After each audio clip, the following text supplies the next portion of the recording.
I'm Andy. I'm a husband to Candy, father of 2 girls, a son, and a brother to 3 brothers.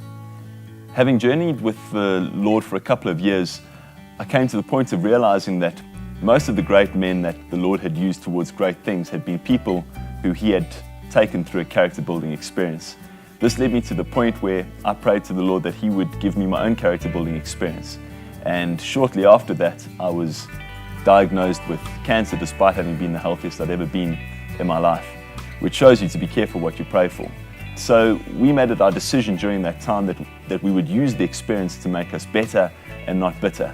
That before we prayed for me to be healed, we prayed that I would be changed. And in fact, it was during that period, shortly after I'd been diagnosed, that we fell pregnant with our first daughter. I was lying in hospital on my own, undergoing a week of chemotherapy, where I wondered whether I would ever meet my daughter. And again, I felt the Lord say that our pregnancy with her was another promise from Him. Ultimately, I was healed of cancer and finished my last treatment a month before our daughter was born. And now, 4 years on, I'm the proud father of 2 daughters and am completely clear of cancer.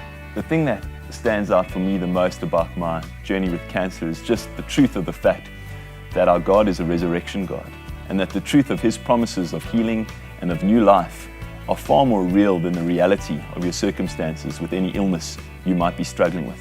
And I took hope from being able to focus on the truth of that promise, which is a truth that superseded the reality of my present circumstances. And that enabled it to be my focus that the Lord wouldn't only heal me of cancer, but that He would change me.